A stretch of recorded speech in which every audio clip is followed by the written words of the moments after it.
So in our last video, we talked about demand. Just to remind ourselves really quickly about what we learned, think about demand as being the willingness and ability of people to buy whatever quantities they want to buy at each price they might see. Demand is a relationship. So demand is never a number. We're never going to say demand is 10. Demand is an entire relationship between price and quantity. And we talked about how demand can be represented in three common ways. A demand schedule, which is a table that lists for each price you might see what quantity might people want to buy. We could represent that table as a graph, and we usually call that a demand curve, even if it's a straight line, because normally demand is a curve. In this class, we'll use lines because they're much easier to work with. So demand schedule is a table, a demand curve is a graph, or we could have a demand equation or demand function to represent exactly the same information three different ways. And what demand, what someone or some group of people's demand tells us is how the quantity changes as the price changes. Or we can think about it as demand is a list of the highest price people would be willing to pay for each amount. The highest price people are willing to pay for each quantity, or what quantity do people want to buy at each price they might see. Two ways of looking at the same kind of thing. So if we're just moving along one demand curve, if the only thing that's happening is price is changing and the consumer is saying, price went up, I should buy less, demand is not changing. What we say instead is that the quantity demanded has changed. So if the only thing that's changing is the price, we say that the quantity demanded has changed.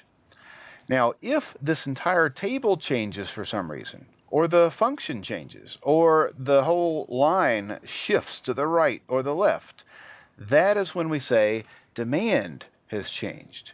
And in order for somebody's willingness and ability to buy certain quantities at certain prices, in order for that whole relationship to change, what we want to do is identify something like one of these six ideas over here that has changed.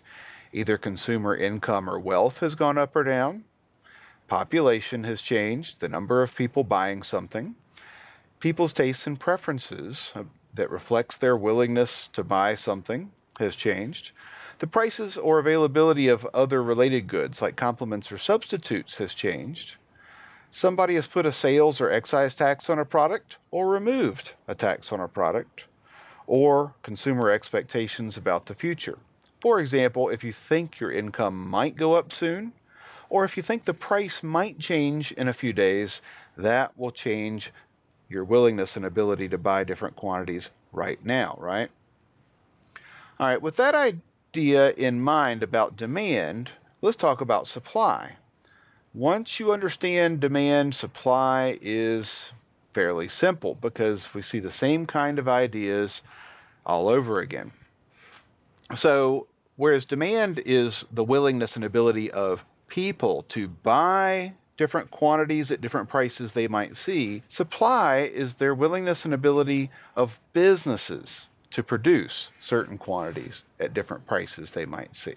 And very similarly, if the only thing that's happening is that the price is changing, the price of what they're selling is going up or the price of what they're selling is going down, if that's all we see, we don't say that supply has changed. Instead, we say the quantity supplied has changed.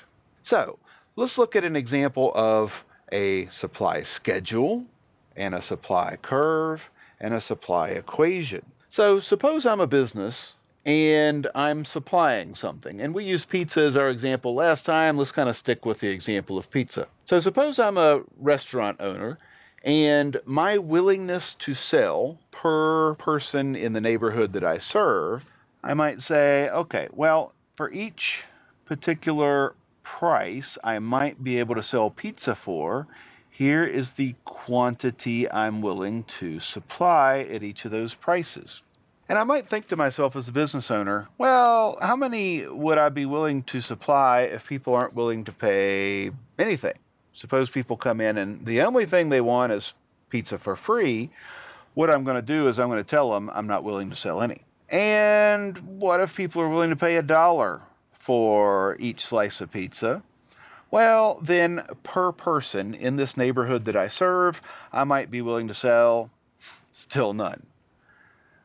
It just might not be worth it for me to get all the ingredients and pay the employees and make the pizza and put it in the oven if I'm just going to be able to sell it for $1 a slice. So what if I could sell these for $2? Well, then I might be able to sell one slice per person in this neighborhood where most of my customers come from. And if the price is $3, maybe I'd be willing to sell 2 per person. $4, 3 per person. $5, 4 per person, etc. So this would be what we call a supply schedule. Let's graph these points and see what they look like. So 0, 0. And again, we're putting price on the y-axis and quantity on the x-axis. So at a price of $1, I'd still be willing to sell 0. At a price of $2, I'd be willing to sell 1. At a price of $3, I'd be willing to sell 2, etc. Each time I can sell for another $1, I'm willing to sell one more slice of pizza. So we're going up 1 over 1, up 1 over 1. And let's connect all those dots with a straight line. And you make sure that you're doing this along with me. Do each little step and make sure you understand each little step that we're doing. And normally we're going to want to label this with a S so that everybody knows what we're graphing here as a supply curve. And finally, in addition to the supply schedule and the supply curve, we usually also want to represent this information as an equation because it's much more powerful. So we might write this as P, since that's on the y-axis, equals the y-intercept, which is 1, plus, and what's the slope of this supply curve? Well, rise over run. Between each 2 points, we are rising 1 and going over 1. Rising 1 and going over 1. So the rise over run is 1 over 1, and so 1 plus 1q. Or we could just write that as 1 plus q would be our supply equation. So if I'm a business, we can very easily look up for any price what quantity I would be willing to supply per person in this neighborhood. So if we were starting out and the price was $3 that I could sell pizza for today, and then tomorrow I could sell pizza for $5, what we would say is when the price went up from $3 to $5, my quantity supplied increased. Quantity supplied just tells us that when I saw the price go up, I was willing to sell more. The only thing changing was the price that I could sell for. Nothing else was changing that's fundamental about my willingness and ability to produce except for the price of the product I'm selling. Okay, so we use quantity supplied to communicate that with people. Price went up, so I wanted to sell more. I decided to hire some more employees or keep my employees longer or work harder, use more resources to produce more in response to the higher price. Quantity supplied has changed, or quantity supplied has gone up in this case. And the law of supply is what we're talking about here. The law of supply says that when the price goes up, the quantity businesses are willing to sell, the quantity supplied will increase in response to that incentive. You have a larger incentive to produce more, and businesses will respond. Quantity supplied goes up. Now, there are other things that can actually change this relationship, change this supply schedule, supply curve, or supply function. And here again, here's a list of 6 common things. There are some others we could probably list, but here are 6 common things that you should commit to memory and make sure you really understand why these things can change the willingness and ability of firms to produce different quantities at different prices they might see. Item number 1 here is technology is changing. What we mean here is that there has been either some kind of improvement in technology that makes producing this good faster, easier, or cheaper, and it could make you more willing and more able to produce a good at each price you might see. So at each price you would see before, you might be willing to produce more. So, for example, let's just represent this on the supply curve over here. If before, suppose, let's talk about pizza, because I've worked for several pizza restaurants before. In one restaurant I worked in, we had this oven that had like a conveyor belt on it. The big oven had a conveyor belt that went in one end and went out the other end. When you wanted to cook a pizza, you just put the pizza down on this end, and the pizza automatically, when it was done, it just kept going slowly through the oven with the fire in here, right? And it would just go slowly through the oven, and when it came out the other side, you would know that it was perfectly cooked. The pizzas could kind of land over here on an area, and they wouldn't get burned, and you didn't have to run over there really quickly to check on the pizza all the time. It took care of itself. So that made it a lot cheaper and a lot easier to cook pizzas compared to your standard place that might have an oven that looks like this, that has a little door that you have to open up, or two little doors maybe, that you have to open up, and you have to keep looking in the oven to see when the pizza's done. That wastes a lot of time, and it increases the cost to produce pizzas. So suppose we got one of these really cool ovens here. How would that change our willingness and ability to produce pizzas? Well, what we might say then is, well, if the price is $2, I'd be willing to produce 3 pizzas now. And if the price was $3, maybe I'd be willing to produce 4. And if the price was $4, I'd be willing to produce 5 units, etc., right? So anytime you get a point that's over here to the right of the supply curve, you know that something has happened to cause us to have a new supply curve. And what would we want to call this new supply curve? Is this going to be an increase in supply or a decrease in supply? Well, anytime the supply curve shifts to the right, which means that we have a higher amount that we're willing to sell at each price compared to before, then that's an increase in supply, okay? So because we can say that one of these items here, technology got better, making it cheaper and easier to produce pizza, it's clear that we can say that supply changed. Supply increased in this case. Now, the opposite could happen. We could have a restaurant that already had one of these cool ovens, but then it breaks. So we could have technology changing, but it could be changing for the worse. Or we could have a case where businesses had good technology, and then this technology is outlawed.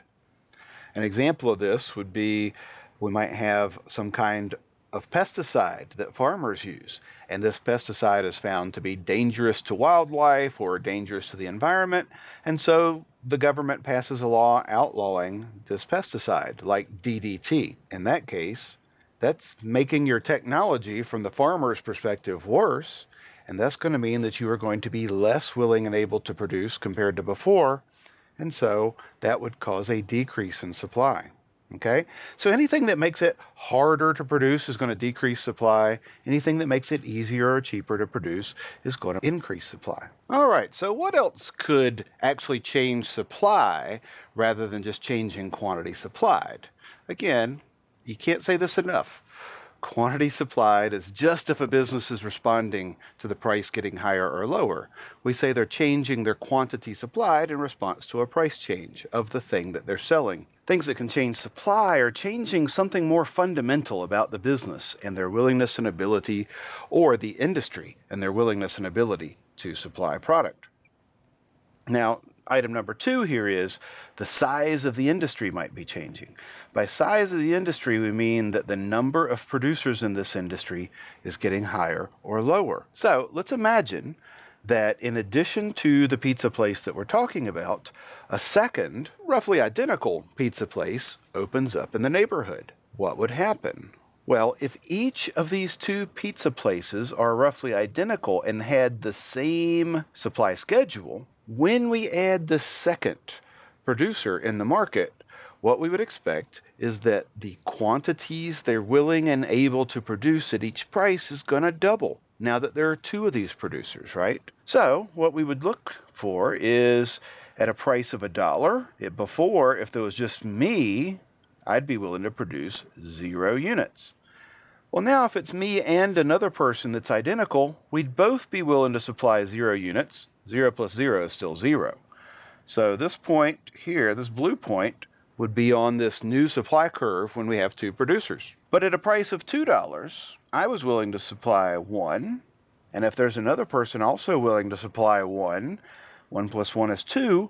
So now both of us together at a price of $2 should be willing to supply 2 units, 1 each. And if at a price of 3, I used to be willing to supply 2, well, my new competitor now, he should be willing to supply 2 as well. It should double. 2 plus 2 is 4. So at a price of $3, we should see the quantity supplied be 4 units. So instead of, when the price goes up, we see 1 more unit being produced, now each time the price goes up, we see 2 additional units being produced. And that rise of 1 and run of 2 tells us that this new slope is going to be 1 over 2 or 1/2. So we're going up 1 over 2, up 1 over 2, up 1 over 2, and here's our new supply curve. And we might call that supply new or supply with a little 2 on it so that we know that that's the new supply curve now that we have 2 producers in the market. So if we have additional producers coming in, we see that at each price the quantity is getting higher. That's an increase in supply. Or the opposite could happen, where we used to have 2 producers and now we're going down to 1, the supply could decrease. My favorite story about this is when I was in college up at Appalachian State University in the mountains of North Carolina. Pretty soon you learn that about every September or October you need to take your car to the gas station and get your antifreeze checked. Because if your antifreeze level and mixture is not exactly right, then your entire radiator can freeze and it can crack, and that costs you a lot of money. It's a whole lot better just to go to the gas station, and usually for a couple of bucks, they'd check the levels, tell you what you needed, and if you needed some antifreeze, that maybe they'd add some for $4 or $5. Wasn't all that expensive compared to a cracked radiator. One year I went to get my antifreeze checked, and they said I needed some antifreeze, and they were going to charge me, I think, $15 instead of the usual $4 or $5 to add some antifreeze. I said, "What are you doing? This is a ripoff." And he said, "I don't know, it's not our fault. Our cost of getting antifreeze has really skyrocketed, and so sorry, we have to pass that increase in costs over to our customers." And turns out I was reading up a little while later about why this happened, and back then there were 2 major antifreeze producers in the United States, and one of the factories blew up. There was an explosion, and instead of having 2 producers like we have here with this blue supply curve, we were left with 1 producer like in this black supply curve, and what happened was it caused the price to go way up when we lost that factory. So what else could cause our supply to change here? Item number 3, prices and availability of inputs are changing. So remember those inputs that we talked about in previous chapters: land, labor, capital, and entrepreneurship. If all of a sudden it costs us more for the capital or more for the labor or more for our raw materials, land, we're going to be less willing and able to produce. If the prices for our workers or their entrepreneurs or the prices for any of these inputs go up, what's going to happen is this is going to cause a decrease in supply. So a shift to the left is always a decrease in supply, and a shift to the right is always an increase in supply. Same thing with demand, by the way. A shift to the right is always an increase, like in this one.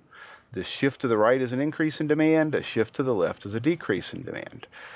Works the same way with supply. So examples of this might be if we pass a minimum wage law in the United States and we raise the minimum wage from what it is now to say $15. There are some movements in the United States to raise the minimum wage to $10 or $15, and some people even are arguing for higher figures, $20 or $25 per hour. Any businesses that hire people where they right now pay them less than $15 or $20 or $25 per hour are going to have a lower willingness and ability to produce now than they used to. So we're going to have a decrease in supply. On the other hand, if I figure out a way to get around the minimum wage law, or might hire some illegal aliens who I don't have to pay the minimum wage to, then that might increase my supply, although doing it illegally. And I'm not encouraging that. I'm just saying, businesses do what they do sometimes. So if your inputs get cheaper, you're going to be more willing and able to supply. If your inputs get more expensive, you're going to be less willing and able to supply. Now, item number 4 here is kind of complicated. This is the most complicated one. It's kind of similar with demand to what we were talking about with complements and substitutes. So make sure to be careful here and pay close attention. Item number 4 says the prices of other possible outputs are changing. So what we're saying here is that any business usually has more than one thing they could possibly produce. A wheat farmer, well, they don't have to produce wheat. They could produce corn or soybeans or cotton or all kinds of things, right? And a pizza restaurant doesn't have to produce slices of pizza. They could also produce lasagna, spaghetti, sandwiches, all kinds of different things. So if there's something else that you could be making or you do already make, and the price of that changes, what we're saying here in number 4 is that logically what this business might do is shift resources towards some other possible output that is now more expensive, that they can sell for a higher price, and shift resources away from the thing that is now relatively less expensive, the thing that's prices didn't change. So as an example, let's suppose that the story is here that even though on the x-axis what we're analyzing here is pizza, right? This is primarily a pizza restaurant. Primarily they sell pizza. However, the price that people are willing to pay for lasagna all of a sudden increases. For some reason, there's some movie or there's some television show or some cartoon that has people eating lasagna, and all of a sudden everybody in the United States just can't get enough lasagna. So you used to be able to sell a little piece of lasagna for, say, $8. Now you can sell a little piece of lasagna for $20. Again, we're not talking about changing the price of pizza. That's what's on this y-axis here is the price of pizza. The price of lasagna changes. So if you could either have your workers making pizzas, which is still the same price as before, whatever that was, or you could have your workers now making lasagna, which you can sell for $20 a slice instead of the regular $8, what are you going to do? Well, what you're probably going to do is reassign many of your employees away from pizza and toward lasagna. And what that means is that you are going to be less willing and able to produce pizza compared to before. So you might say, well, if people are only willing to pay me $3 for a slice of pizza, I'm not willing to produce 2 slices anymore. Maybe I'd be willing to produce 1. And if people are willing to pay me $6 for a slice of pizza, I used to be willing to supply 5 units right here. No longer. Now, maybe I'm only willing to supply 2 slices of pizza at that price. I really want my people making lasagna because that's really where the money's at right now. So what we're going to see is a decrease in the supply for pizza because we see this shift to the left. And the opposite could be said, right? So if all of a sudden people don't want lasagna or spaghetti or the other things you're making as much, you might say, you know what, guys, we're not going to make lasagna or spaghetti anymore. From now on, it's all pizza all the time. Now you have more space in your restaurant and more employees to put on pizza. So if you could only sell that lasagna for 50 cents, then maybe that would increase your supply of pizza. You're more willing and able to make the thing that you can make relatively more money at, and less willing to make the things that are now relatively less profitable compared to the other thing. All right? So prices of other possible outputs. The difficulty people have with this one is keeping it straight which product we're talking about, because we're not just talking about pizza anymore. Now we're talking about two things, like pizza and lasagna. A similar kind of struggle people have sometimes when we're talking about complements and substitutes, because we're talking about two different goods. You have to keep straight which one we're talking about in our graph over here and which one we're talking about has changed in price. Let me just give you one other quick example of the prices of other possible outputs here. A few years ago, when the price of gasoline was up around $3 or $4 a gallon, Ford and Chevy and all the other car manufacturers found that they just couldn't sell SUVs anymore for high prices. That if they were going to sell SUVs, people weren't willing to pay as much because the price of gas was so high. So what most of these car manufacturers did is they shifted resources away from producing SUVs and toward producing hybrid cars. And so when people aren't willing to pay as much for SUVs, the supply of hybrid cars went up. Okay? Businesses were more willing and able to sell the hybrids because the SUVs just weren't profitable anymore. Another kind of obvious one here is business taxes. So if you put some kind of tax on a product or on a business and you make it more expensive, more costly, more difficult to do business, then that is going to reduce your willingness and ability to produce. On the other hand, if you cut taxes on businesses, make it easier and cheaper for them to produce, then that will make them more willing and able to produce. So if you increase taxes, that could decrease supply. If you decrease taxes and make businesses more willing and able to produce, that could increase the supply. Businesses are more willing to supply more at each price because you're saving them money when you charge them less in taxes. And the last item, S6, producer expectations about the future. This is very similar to what we were talking about with demand up here, consumer expectations about the future. And let me use a similar kind of example that we did when we were talking about demand. Suppose you're a producer, you're selling gasoline. Okay, so instead of pizza, here we're talking about the quantity of gasoline you're willing to sell at each price of gas that you might see. And the quantity along the x-axis here might be thousands of gallons that you're willing to sell. Suppose you as a seller or a producer of gasoline, suppose you expect, it hasn't happened yet, but you expect the price that you can sell gas for this weekend to go up to $5 per gallon. Suppose right now the price of gasoline is about $2.50 or so, right? So right now we're right about here on the supply curve. The price is about $2.50 for gas, and you're willing to sell maybe about 1,500, 1.5 thousand gallons of gas right now. What would you do? How would you react if the price of gas hasn't changed yet, but you have it on good authority that you could be selling gas this weekend for $5 per gallon instead of $2.50 per gallon? You think this weekend that gas is going to become very scarce. What would you do? Well, if I were a business and I had the choice of either selling the gas that I have on hand at my gas station for $2.50 today, or I could wait, hold on to all that gas and sell it for $5 per gallon this weekend, I'm going to shut down, right?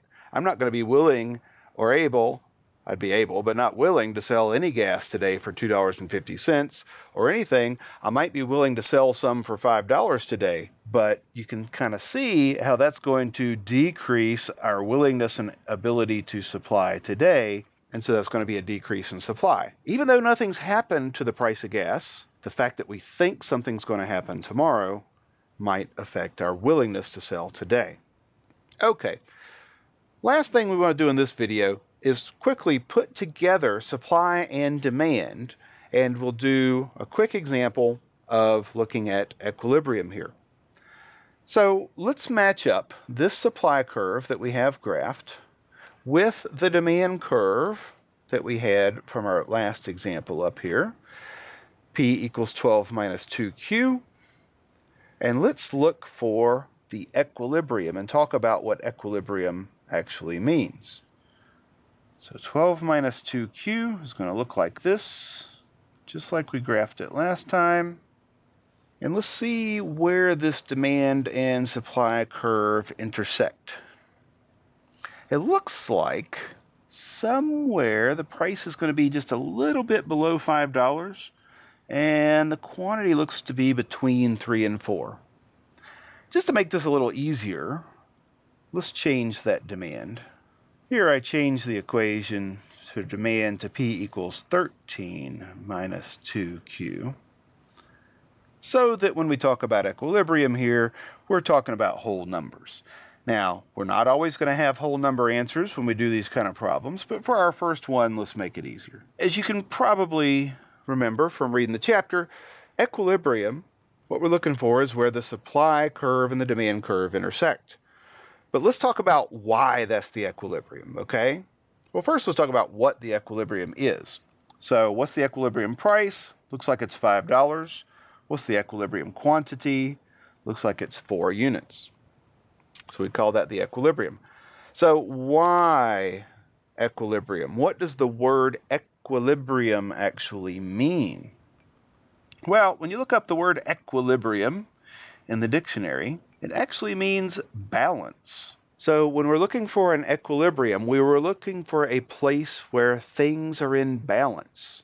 Well, what is it that we want to be in balance? Well, the price of $5 and the quantity of 4, that's an equilibrium, or that's in balance, because $5 is the only price where the quantity people want to buy, on this demand curve here, is equal to the quantity that people want to sell on the supply curve. It's the only place where the quantity demanded is in balance, equals the quantity supplied. So that's what we mean, that's what we're talking about when we say equilibrium. We're looking for a price where the quantity demanded equals the quantity supplied. The quantity people want to buy is equal to the quantity people want to sell. Otherwise, we are not in equilibrium. So let's look at some cases that aren't equilibrium. That makes it a little easier to see what we mean by being in equilibrium. So suppose we were not in equilibrium. We were not at a price of $5 and we were not at a quantity of 4 units, but let's suppose for some reason that we were at a price of $7. What would be going on at that point? What would the demanders be thinking? Well, if we look on the demand curve here, it looks like demanders would say, hey, we want to buy a quantity of 3. So we'd say the quantity demanded is 3 at a price of 7. What would the producers be thinking at a price of $7? If we hop over here and look at the supply curve, we can see that the quantity supplied at a price of 7 would be 6 units. Suppose the price was $7 today, what would happen? Sellers would be bringing 6 units to sell. Buyers would only want to buy 3 units. And we would have 3 units left over that nobody wanted to buy.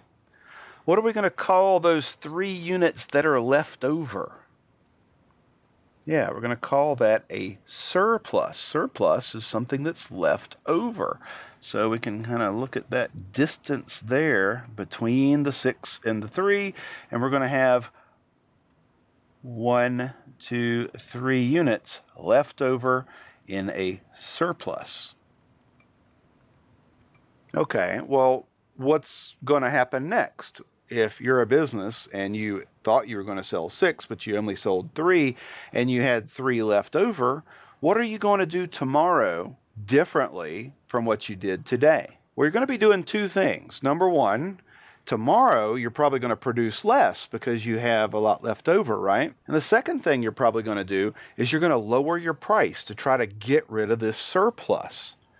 Just go to any clothing store and see what they do with their surplus clothes. They weren't able to sell at the price they initially tried to sell it at. They put them on clearance, right? So tomorrow the business is going to be lowering their price and producing less, and that means that we're going to be getting closer to that equilibrium price of $5. and closer to that equilibrium quantity of 4 units. Sometimes we call this idea the law of market forces. The law of market forces just says that if the price is not in equilibrium, if something's out of balance, then naturally market forces are going to push us toward that equilibrium. If we're at a price of 7, we're going to naturally gravitate toward that equilibrium price, where businesses are going to be producing less.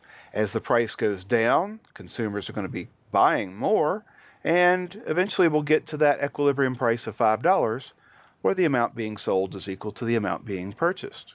What if we were at a price that was too low? It was lower than that equilibrium price, say something like a price of $3. At a price of $3, tell me, what are the suppliers thinking here? The suppliers are thinking that they would only want to sell 2 units at a price of $3. What are the demanders thinking at a price of $3? Let's hop on over here to the demand curve. At a price of $3, looks like they would like to buy 5. Okay, well, what do you call it if consumers are out there trying to buy 5? The quantity demanded is 5 units, and the quantity supplied is only 2 units. What do we call that difference? Well, people want 3 more than there are. We call that a shortage of 3 units. So it's a shortage because people want to buy more than there is, and there's a shortage of 3 units, 5 minus 2.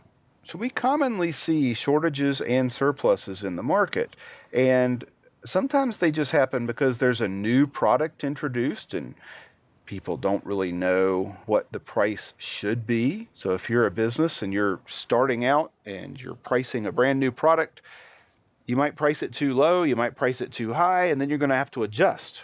Sometimes we see shortages and surpluses because something changes. Business costs go up, or the demand for a product suddenly increases, and that might cause a surplus or a shortage. Or sometimes it's because the government passes a law, and that causes a surplus or a shortage. So let's go through that example very quickly, and then we'll end this video for today. And then in the next video, we'll do a lot more examples with supply and demand, and changing supply and demand, and equilibrium. So let's suppose that we're in equilibrium. Everything's fine. Businesses are charging $5 per unit, and people are buying 4 units. Businesses are also producing 4 units. There's no problem. But then the government says, you know what? I want to help out consumers. We don't want these consumers to be ripped off, pay too much for this product. And so they pass a law. And the kind of law we're going to talk about is a price ceiling. A price ceiling puts a cap or a lid or a ceiling on the highest possible price. And a price ceiling law says it's illegal to charge more than $3 in this case. So if the price was already $5, this is effectively going to lower the price you're allowed to charge down to $3. Well, let me ask you a couple of questions here, just to review. After the government passes this price ceiling, what is going to happen to demand? The answer is nothing's going to happen to demand. Why? Well, demand, remember, is this entire line, and the entire line is not going to shift because the only thing that's changing is the price went down. So demand is not going to change. What's happening is we're moving along a demand curve from point A to point B, and the quantity demanded is going to increase from 4 to 5. So people see a lower price, they want to buy more. The quantity demanded goes up. QD up would be kind of a very shorthand way to write this. Now, after this price ceiling law gets passed, what's going to happen to supply? The answer? Nothing. Why? Well, because nothing is changing about these 6 things we talked about that can change supply. Technology didn't change, the number of producers, the availability of inputs or the price of inputs did not change, like your labor, your land, your capital, your entrepreneurship. The prices of other things you could sell didn't change. Taxes didn't change. Your expectations about the future didn't change. Today, the government said the price is going down. So, instead of saying supply changes, we're not shifting that supply curve. We say that the quantity supplied has changed, okay? It's nothing about the willingness and ability of firms to produce has changed. It's just the price they're allowed to charge has changed. So, the government's forcing us to move from this point A to point C, where now we're only willing to sell 2 units. So when you explain to someone the problem with a price ceiling, it's not that it changes demand or it changes supply. It's the fact that when people see a lower price, they want to buy more. Quantity demanded goes up. But when the price is forced downward like this, businesses want to produce fewer units. The quantity supplied goes down. And that creates this gap in between the quantity people want to buy and the quantity being produced, and that causes a shortage. Ask some older people in your life, somebody who's, say, older than 50 years old, about the gas shortages that we had in the United States back in the early 1970s. This was just when I was a baby, so I don't really remember. So it's got to be somebody who's, say, at least 55 years old. See if they remember about the Arab oil embargo in the early 1970s. The Arab oil embargo was a time when many countries in the Middle East said they were not going to sell oil to the United States anymore. And this raised the price of oil, which is an input to gas, and it really increased the price of gasoline. However, the United States government said, we don't want the price of gasoline to go up. Let's pass a law forbidding the price from rising. So instead of allowing the price of gas to rise, to keep our numbers the same, let's suppose the price was going to rise from $3 to $5, the government said, nope, the price cannot rise. The price has to stay $3. We're putting on a price ceiling at $3. And this caused huge gas shortages. The problem would be you'd be running out of gas in your car, you'd drive to a gas station and they wouldn't have any. And you'd just run out of gas. Another problem, you'd hear that a gas station had recently gotten some gas, and so everybody would run over there and everybody would wait in line trying to get the gas. You'd waste a lot of time, and a lot of people would run out of gas while waiting in line to buy gas. Government officials sometimes think they're helping consumers when they pass a price ceiling law, but they're not really helping anybody. It causes more problems than it's worth. It does help you if you're able to get the product for the cheap price, but usually you're not able to actually find it. So that's the story of a shortage. The opposite case of a price ceiling would be a price floor, and a price floor would be a minimum price. As an example, in the United States, we have a minimum price or a price floor holding up the price of milk.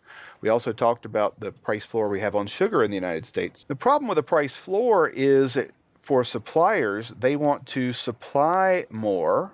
The quantity supplied is higher than the quantity people actually want to buy, and this causes a surplus. And someone has to buy that extra surplus that consumers don't want to have to buy. Guess who buys the surplus milk in the United States? The government of the United States. So what happens is they take our tax dollars and they use it to buy this milk that nobody wants to buy, and we're paying higher taxes so that we can pay higher prices on milk than what we would see if the government weren't involved. Eventually what the government does with this milk is they turn it into cheese and dry milk powder, and most of it gets sent to foreign countries for disaster relief, food aid, things like that. So this has been our overview of demand versus quantity demanded, the things that can shift demand, and supply versus quantity supplied, and the things that can shift supply. What we're going to do in our next video is we're going to put supply and demand together. Suppose we're in equilibrium and then something changes. Demand shifts or supply shifts. Can we predict what's going to happen to price in the future and the quantity of this good that's going to be bought and sold in the future? This is the most powerful use of supply and demand, and that's what we're going to do in the next video. Hope to see you then. Bye-bye.